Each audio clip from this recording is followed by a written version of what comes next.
the heart of a desolate forest stood an abandoned mansion known as Whispering Gallery. The mansion was infamous for its eerie history. The family that had once lived there had mysteriously vanished without a trace. Local legends told of whispers that echoed through its halls, luring anyone who entered deeper into its sinister depths.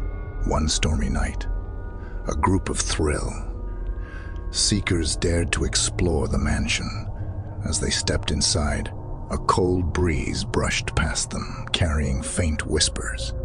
Ignoring their unease, they ventured further, guided by flickering candles. With each step, the whispers grew louder, becoming an eerie chorus of long-forgotten voices. They reached a grand hall adorned with portraits. The eyes in the painting seemed to follow their every move. Suddenly, the whispers coalesced into a chilling command. Leave now, or become one of us. Terrified, the group turned to flee, only to find the mansion's layout had shifted. Panic set in as they realized they were trapped. The walls seemed to close in, and the portraits contorted into grotesque faces. The whispers turned into anguished cries, and the group members were consumed by their own fears. The mansion had claimed new occupants, their screams forever adding to its macabre symphony.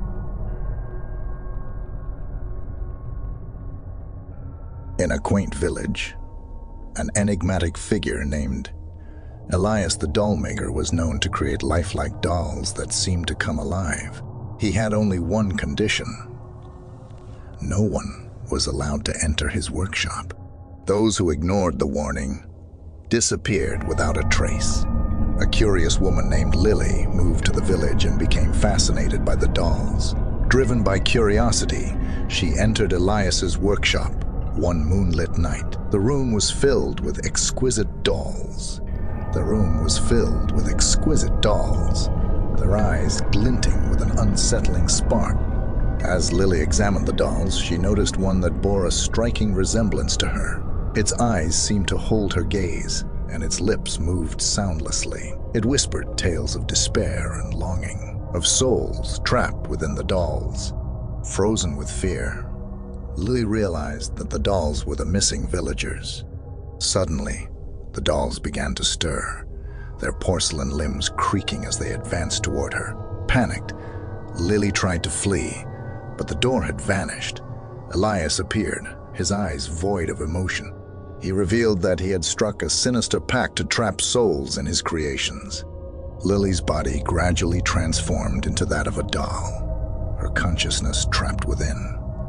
She joined the chorus of tormented whispers that echoed through the workshop, a reminder of those who had succumbed to their curiosity.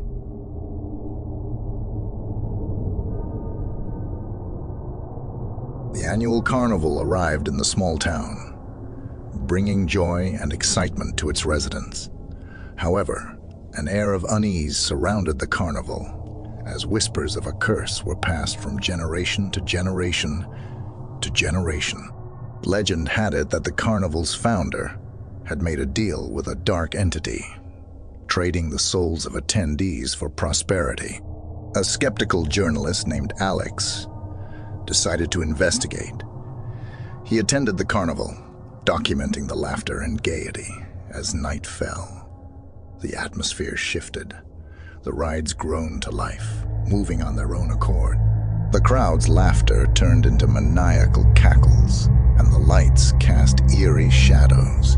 Alex followed a trail of flickering lights to a tent shrouded in darkness. Inside, he found a sinister figure, the carnival's founder, unchanged by time. The figure revealed the truth. The attendees unknowingly sealed their fates by indulging in the carnival's delights. Panicked, Alex tried to flee, but the carnival had other plans. The rides transformed into monstrous entities, chasing him through the labyrinthine paths. Whispers urged him to join the cursed souls, promising eternal pleasure. Desperation set in as Alex realized he was trapped within the carnival's grasp.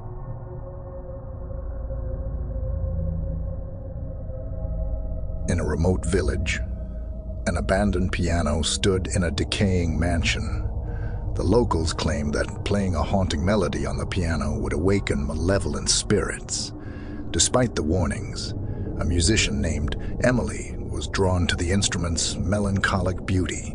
One moonlit night, Emily sat at the piano and began to play. The melody resonated through the mansion, its mournful notes echoing in the silence. As the last chord faded, the room plunged into darkness and a chilling wind swept through. Suddenly, a figure materialized, a woman in a tattered gown, her face veiled in shadows. She introduced herself as Eliza, the daughter of the mansion's former owner. Eliza's story unfolded through whispered confessions. She had been murdered by her own father for falling in love with a servant. The mansion's walls seemed to weep as Eliza's sorrow filled the air. The room became a swirling vortex of memories, and Emily found herself transported to the past. She witnessed the tragic events, feeling Eliza's pain as if it were her own. As the melody reached its climax, the mansion trembled, and Eliza's spirit was finally freed. Emily's body collapsed, lifeless. Her spirit lingered, forever trapped in the mansion, playing the haunting melody to warn others of the malevolent spirits that awaited. A cursed antique mirror had passed through generations, bringing tragedy to those who owned it. The mirror was said to show one's deepest desires, but it came at a sinister price. Anyone who gazed into it would become consumed by their own greed and darkness. An ambitious entrepreneur named Victor acquired the mirror, dismissing the warnings as superstitions. He hung the mirror in his lavish mansion, intrigued by the promise of unlocking untold riches. Victor's reflection, however, began to distort. His eyes turned blood red, and his laughter grew manic. Each time he gazed into the mirror, Victor's desires escalated. He became ruthless, sacrificing relationships and morality for power. His mansion transformed into a nightmarish realm, with twisted corridors and haunting whispers. One fateful night, as Victor stared into the mirror, his reflection seized him. He was pulled into the mirror's abyss, his consciousness trapped within the cursed glass. His distorted reflection emerged, free to wreak havoc in the real world. The mansion became a beacon of terror, drawing in unsuspecting victims. The cursed mirror offered them glimpses of their desires, ensnaring them in its malevolent grip. Victor's reflection reveled in their suffering, growing stronger with each soul it claimed.